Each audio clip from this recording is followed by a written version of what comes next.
Everybody has experienced anxiety in one way or another throughout their life.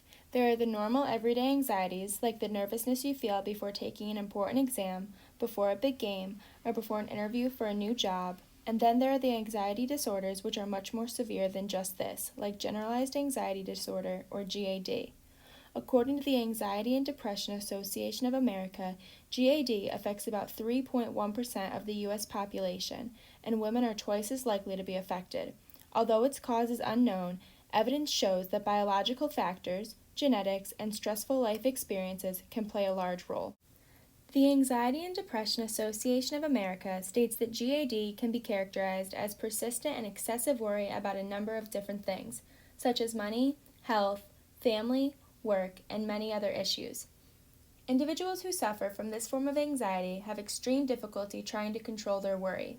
Their worries may not be proportional to the event that is actually taking place, or they may even expect the worst to happen when there is absolutely no reason for concern. Some of the most common symptoms of GAD include nervousness, irritability, feeling on edge, increased heart rate, heavy breathing, sweating, feeling weak or tired, trouble sleeping, and having a feeling that danger is coming. Individuals with GAD tend to avoid situations, not take advantage of certain opportunities, and have extreme difficulty when carrying out simple daily tasks. They feel that their worry cycle is out of their control, therefore they try to plan or take control of situations in order to minimize this worry. Depending on the severity of their GAD, whether it be mild, moderate, or severe, there are several different treatment options for them, including cognitive behavioral therapy, or CBT, which specifically targets thoughts and the physical symptoms and behaviors, like the over-preparation and planning before an event, along with the avoidance. Medications can also be prescribed for those with GAD, either to be taken alone or in combination with therapy. There are several disorders that have similar symptoms of general anxiety disorder, GAD, but they are still different, and because of these similarities, it is important to know how they differ. The first disorder that is sometimes confused with GAD is panic disorder, and these are often confused because you can experience panic attacks and excessive worry with both disorders. But with GAD, panic attacks are usually more expected, whereas with panic disorder, they are usually unexpected and often more frequent. The second is social anxiety disorder. With this disorder, individuals often fear upcoming social situations because they fear performing or evaluation of others, and they essentially don't want to be embarrassed. And the difference with GAD is that the individual can still have anxiety with social situations, but they will be anxious whether or not they're being evaluated by others, and it's not as self-conscious. It's not as much about being embarrassed as it is other things. It's also important to note that there are disorders such as PTSD, depression, bipolar, and other disorders that have symptoms of general anxiety associated with them. So with PTSD, typically if the person has more symptoms of PTSD and the anxiety is better explained by that diagnosis, then they are usually just diagnosed with PTSD and not both. With depression and bipolar disorders and other disorders like that, usually they try to figure out if the excessive anxiety has only occurred at the same time as the depression or bipolar, or if it has happened separately, to try to decide if it's just a symptom of that disorder or if it is general anxiety disorder. Additionally, some key symptoms that really help separate GAD from other anxiety disorders, just to keep in mind, is that GAD typically has uncontrollable excessive worry, muscle tension, and scanning environment, and that's kind of what helps separate, for the most part, GAD from other anxiety disorders. Many mental illnesses have falsehoods and myths surrounding them, and generalized anxiety disorder is no different. A common thought is that medication is the main and best treatment for anxiety disorders. However, behavioral therapy has been shown to be just as successful as medication, which can be a healthy alternative, as medications have been known to cause side effects and it could potentially lead to that person becoming completely dependent on it. That being said, it should not be assumed behavioral therapy will work for everyone, and that is a decision that the person should make with their mental health care provider. Some people believe that because you have anxiety, that you yourself are weak. In truth, anxiety can affect many people regardless of their status. They could be the leader of a country or a factory worker. While both can be seen as a tough person who would never be nervous, anxiety does not discriminate between them. Another misconception is if you have anxiety, that you should just avoid any situation that makes you feel anxious. This actually has a very negative effect, as it reinforces their anxiety. It is still more beneficial to go to places that make you feel anxious, as this can help you, at least in some part, to overcome your anxiety. One of the worst misconceptions out there is that anxiety disorders aren't even real. This is because while everyone does get anxious every once in a while, it tends to go away.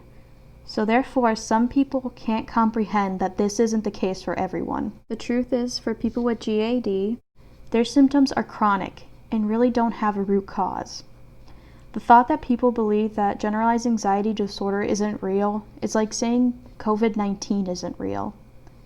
When people think of the stereotype of a person with generalized anxiety disorder, many see someone who is too scared to do anything. They avoid many people and they have frequent panic attacks. They are pill poppers who fake being scared. We must break this stereotype, as it is so far from the actual truth. So, there are many different routes that an individual can take when it comes to treating generalized anxiety disorder. Ultimately, it is what works best for the individual, and there is no single right course of action. It's really up to what that individual needs. So, typically, once a patient is diagnosed with generalized anxiety disorder, they will then be evaluated on the severity of their symptoms, the level of impairment or distress, as well as their preference on which way to go. If treatment is deemed necessary in the more mild cases with little impairment, they can schedule meetings with a psychologist every few weeks or months. If it's more severe, they can schedule meetings every day, or, it's really up to how often they will need it. There also can be medication that is prescribed, such as antidepressants, and they can also follow up with cognitive behavioral therapy, which is also known as CBT, and they can combine different courses of action, so they can